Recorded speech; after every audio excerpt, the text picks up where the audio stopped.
Dr. Quetzal's a real mystery. But I can turn that to my advantage.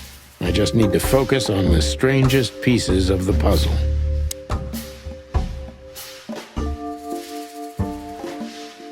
So when did Albert become a resident of your institute?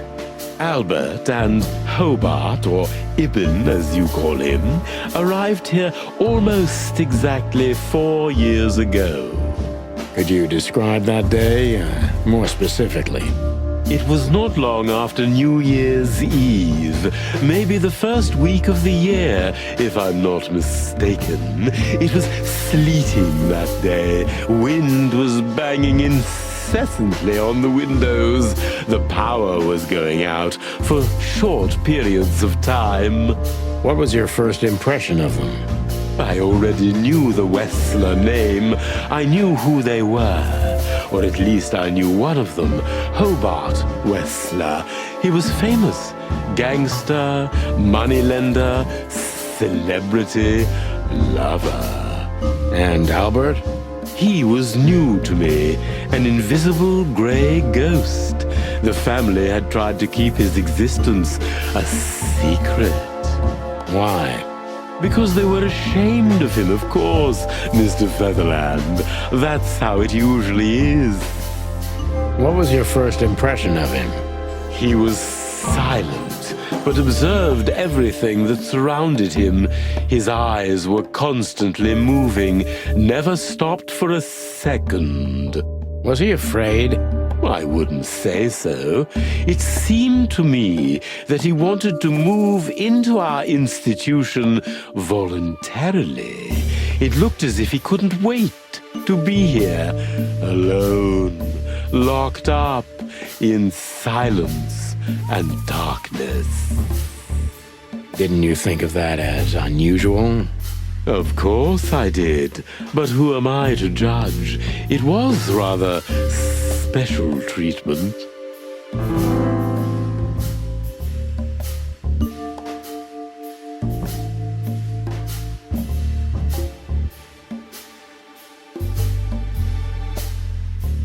What kind of special treatment did Albert get?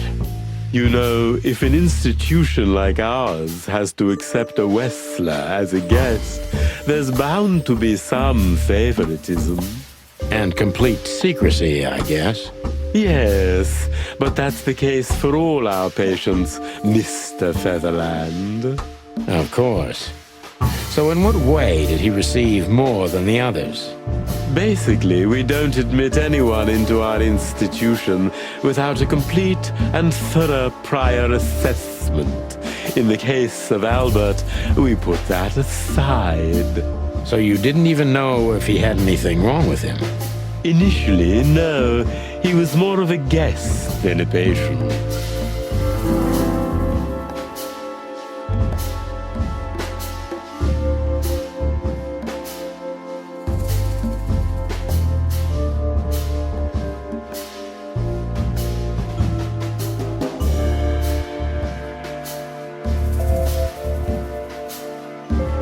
How did you see Albert when you first met? Albert was shy and reserved, like a ghost.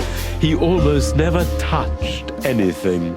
It was evident he was exceptionally intelligent. He measured and observed everything around him. What else? He was delicate and graceful, almost like a woman. Yes. He was rather feminine.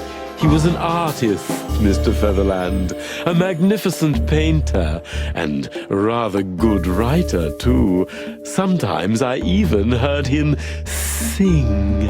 Why did he have to be locked up? I asked the same thing at first.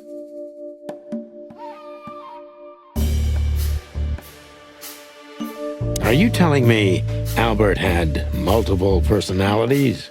We found out very quickly that there was no other reason for the cause of his seizures. He had a cold and calculating personality who sometimes, especially on stormy days, took the reins, over their shared mind. He had these seizures from the beginning. Yes, Mr. Featherland, but they started to intensify after Albert left our institution for the first time. He did what? Left the institution? More than once? Oh, yes, Mr. Featherland. Albert left the institution on several occasions until the last time, when he failed to come back. Quetzal's not only very observant, but he's addicted to details. I must focus on that if I want to get closer to the truth. Focus. Addicted to details.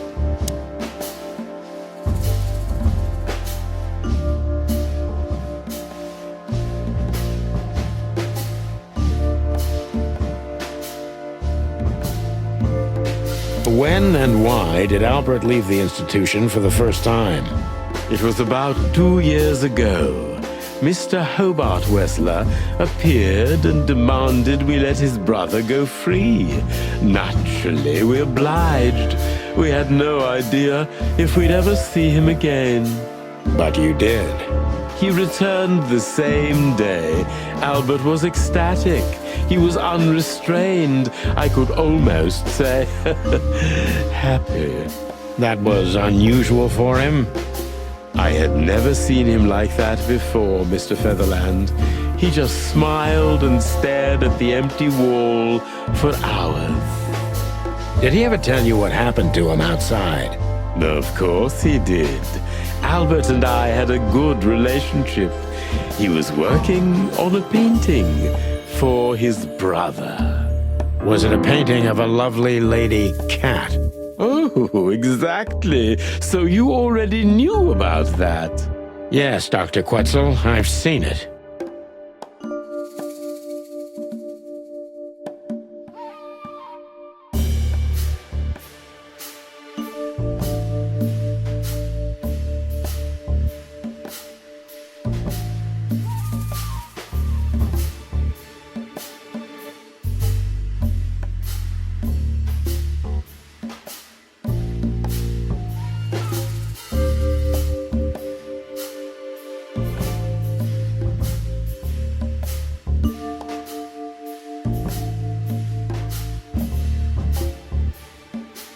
Did Albert tell you how he felt about the painting? From the first moment he loved it. He was fascinated by it. But who could blame him? A little diversity, fresh air, a beautiful lady, and of course, on top of all that, he could finally do what he loved best: paint. Which could be a surprisingly effective therapy. It could have been. Unfortunately, these excursions have greatly intensified his seizures. They have become more frequent and extreme.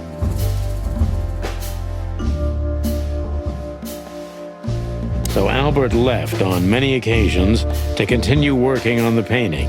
Exactly, Mr. Featherland. Every time he came back, he was like a different person. But unfortunately, his seizures also multiplied and became more dangerous. More dangerous? Albert was hurting himself. And on one occasion, he even tried to hurt me. It was unprecedented. It seemed his confined personality was taking over their shared mind entirely, piece by piece. Do you think the painting caused it? Not the painting, Mr. Featherland. But its subject. Exactly. He was obsessed, right until that fateful day when he returned to us for the last time. What exactly happened that day, Doctor? It wasn't Hobart who brought his brother back that day, but two of his gorillas. Not literally, I mean. And Albert was in a terrible, terrible state. What happened to him? I don't like to talk about that, Mr. Featherland. It could be vital to the case, Dr. Quetzal. Don't back down. Oh, you're right. There's no use turning back now. So, Albert's tongue was torn out, or cut off, I don't know exactly, and he was blinded in one eye, or rather, one of his eyes was missing entirely. So you're saying Albert was brought back horribly mutilated? Yes. And they didn't give any explanation as to what had happened. They simply told me it was some kind of accident. Dr. Quetzal is cold and professional, but he's also very confused. Maybe it's cruel, but I must exploit his vulnerability if I want to learn everything about Albert. Focus, confused.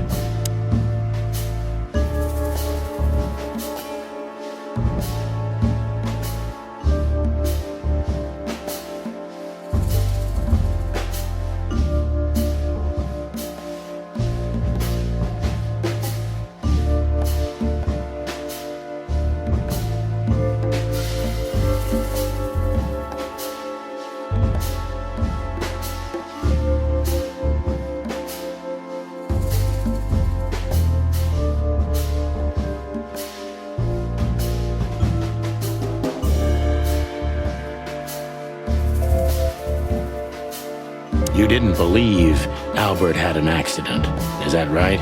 Of course not. I'm not naive. I knew immediately that Albert had been severely battered, and I was sure it had been his brother, Hobart. Well, we don't know that, Dr. Quetzal. Would you defend a monster? Take it easy, Doc. One of the most critical elements of my job is not to make assumptions. You're absolutely right, Mr. Featherland. I'm sorry I got carried away. It's all right. Happens to everyone.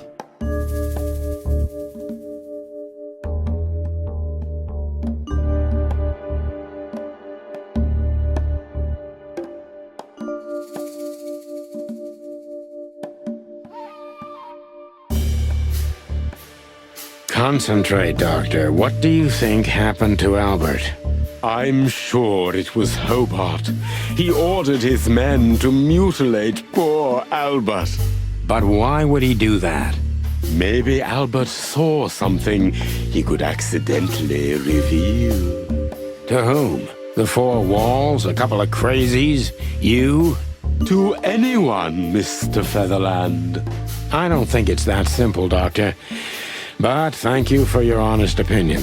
You're welcome, Detective. What happened then? How did Albert disappear? A few weeks later, Hobart came to visit Albert one more time. Albert had been in terrible condition by then. We even had to transfer him to another cell, a more safe one. What did Hobart do during the visit? He didn't do anything. He just sat and watched his brother, who was in an almost vegetative state by then. Couldn't you manage to draw anything out of him? You or Hobart? Nothing. For a while, he was trying to signal something. Perhaps he was too afraid. And most likely his fingers had been broken too, so he couldn't even write. Do you think Hobart could have killed Albert? It's horrible to say it, but I'm sure of it. How did he disappear in the end? Did someone come for him? That's what's most eerie about it all, Mr. Featherland. He simply disappeared. His door, which only I had a key for, was open. Did anyone see anything? No one. We interrogated the staff, even the patients. He simply vanished off the face of the wilderness. We don't know what happened to him. Unfortunately, I have a hunch. Thank you, Doctor. You've been a great help. Oh, well, I'm glad I could be of help. But please, I now must attend to my work. We understand, Doctor. Thank you.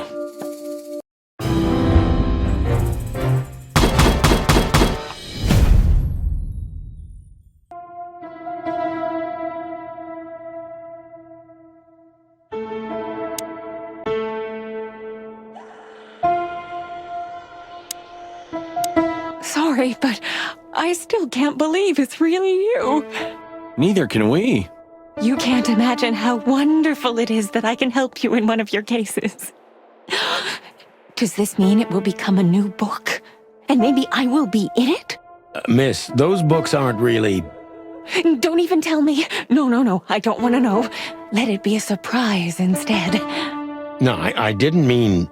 Leave it to me, Sonny. I'm good at this. Thank you, miss. Your words are very flattering, and we are honored. No, I thank you. I'll never forget this day. We won't either, that's for sure. We're happy to bring you joy, miss. Anytime.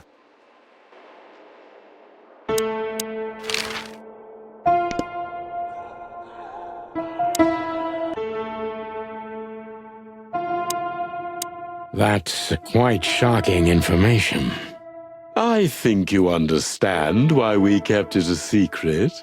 If it wasn't for Mr. Wessler's demand, we'd never let any of our patients walk freely outside our institution. Then the accident happened. Accident? Ha! We didn't believe it, not for a second. After Albert came back to us, horribly mutilated, he was different. Different how? If someone got one of his eyes poked out and his tongue torn out, he'd be different, but not like this. Albert was a different person. We believe you, Doctor. So, can we take a look at Albert's cell? I'd rather call it his room. Mr. Wessler lived in exceptional circumstances. Thanks to the Wessler name, I guess. Yes. Well, we try to make all of our patients stay as comfortable as possible, but Albert certainly enjoyed special favoritism. I hope you don't mind if we take a look around in there. That's not going to bother anyone. Well, that's, surprising. I've never seen a cell like this before, that's for sure. I wouldn't mind living here myself. It seems that being a Wessler gets you privileges. And a healthy dose of danger. Mostly that, yeah. Let's take a good look around. I'm sure we'll find some answers here. I can almost smell them. Well, I smell paint, ink, plaster, some kind of oil, aging paper, slight smell of rat, and great expectations. What the dickens? Unmistakable, yeah. This place is bad for you, pal. But if you've already jump-started your beak holes, then sniff out the solution. I'm on it, Boss Bird.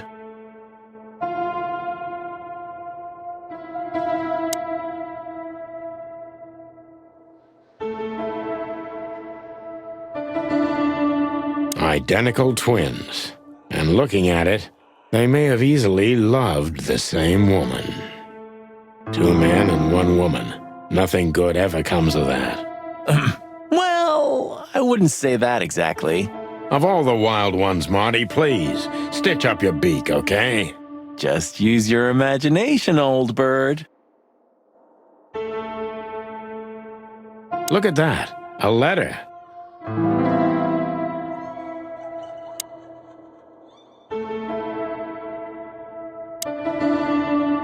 No way. Is this some kind of puzzle? I don't think so. But we could still find something important here. A pattern, a sign, anything.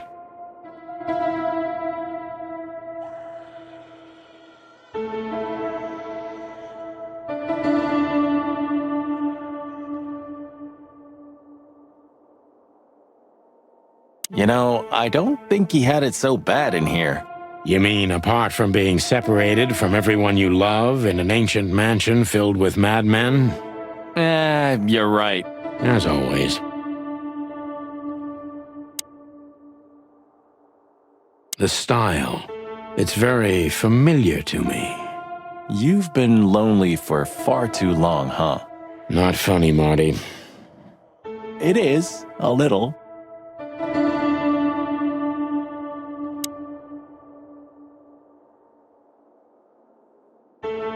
A small window, a small hope.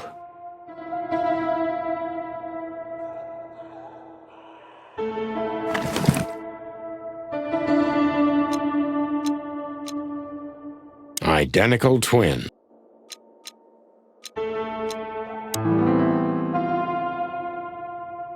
Albert was madly in love with Natasha and would have done anything for her. I'm afraid he did exactly that. What do you make of this? Apart from the fact the guy was totally insane? I don't know. What should I? That maybe we've been chasing the wrong person all this time, Marty. What do you mean? Everything will be revealed soon. Why do you have to be so melodramatic all of a sudden? If I'm right, this'll flip the whole case upside down. What's that, Sonny? A blurb from some horrible novel? I just have to think things through before I come to any hasty conclusions, Marty. Ugh, you're killing me. So, what now? Where to? Back to Clawville, where we can finally put all the pieces together. You're driving me crazy. But all right, let's go home.